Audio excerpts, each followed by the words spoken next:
Everyone was watching Tyrese Haliburton. He was the rising star, the face of Indiana's future, the guy who lit up the league with insane passes, quick decision-making, and unbelievable court vision. All eyes were on him, and for good reason. But while everyone was watching Haliburton, Pascal Siakam stole the show. Not with flashy crossovers, not with logo threes, but with something much more dangerous: veteran dominance. Let's talk about how a two-time All-Star and former NBA champion reminded everyone that experience still matters, and why the Pacers' future might not be Haliburton or Siakam, but the combination of both. At the start of the season, the buzz was all around Tyrese. He was leading the league in assists, dropping dimes no one saw coming, and pushing the Pacers into serious playoff territory. People started calling him the best passer in the league. Analysts were comparing him to Steve Nash. Fans were voting him into the All-Star game. He was flashy, fun, and fearless. But here's the thing. For all his brilliance, the Pacers still had a hole. They could score, but they couldn't stop anyone. They could run, but they lacked poise in close games. They needed something else, someone who had been there before. Enter Pascal Siakam. When Indiana traded for Siakam mid-season, it wasn't seen as a blockbuster.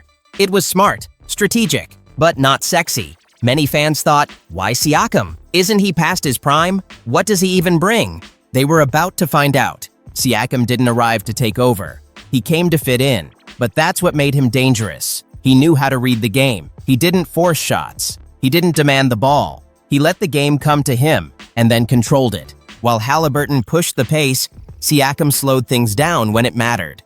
While Tyrese dazzled in transition, Pascal went to work in the half court. Post-ups, spin moves, mid-range jumpers, smart cuts, all the stuff that doesn't go viral on social media, but wins games in the playoffs.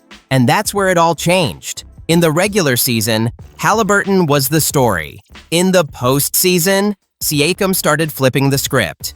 Game after game, he was the one getting the tough buckets when everything else broke down. When teams locked in on Haliburton and clogged passing lanes, Siakam punished mismatches. When defenses forced Indiana to slow down, Pascal became the go-to guy. Not with 40-point explosions, but with 25-7-5 nights that stabilized the offense and wore down opponents. And let's not forget, Siakam's been here before. He's won a ring. He's guarded superstars in the finals. He's played in must-win games where every possession counts. That experience, you can't teach that. You can't fake that. And in a young locker room trying to figure it all out, that matters more than people think.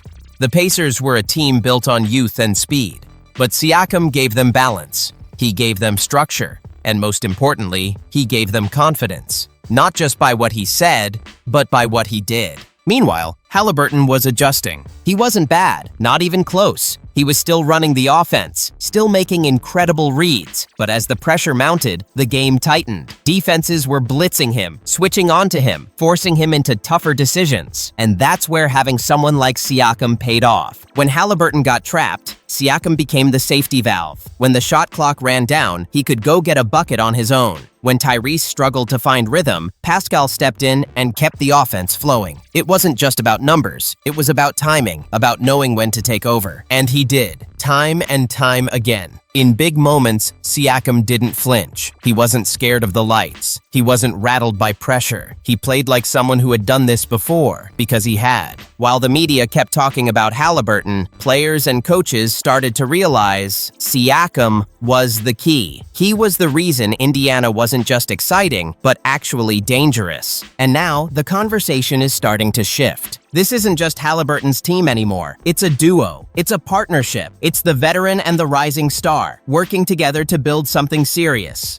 The scary part? They're just getting started. Haliburton is only going to get better. He's already one of the smartest players in the league, and he's learning how to win under pressure. Siakam still has years of elite basketball left in him, and he's proving that every night. Together, they're a perfect blend of speed and strength, flash and fundamentals, youth and experience. And let's be clear, this pairing didn't happen by accident. Indiana's front office saw something. They knew Haliburton needed a second star, but not just any star. He didn't need another ball-dominant guard or a flashy scorer who needed touches. He needed someone who could complement his strengths, someone who could do the dirty work, lead by example, and shine in ways that don't always make the highlight reel. Siakam was that guy, and now the rest of the league is realizing it too. Everyone expected Haliburton to be the Pacers' engine, and he is. But Siakam? He's become the anchor, the closer, the guy who brings everything together when things get chaotic. This season wasn't just about a young star breaking out. It was about a proven veteran reminding everyone that the game isn't just about stats and speed. It's about control. It's about timing. It's about doing the little things that win basketball games. So yes, everyone was talking about Haliburton, but when the dust settled, when the game slowed down, when it mattered most, Siakam stole the show. And the Pacers? They just might be building something bigger than anyone expected.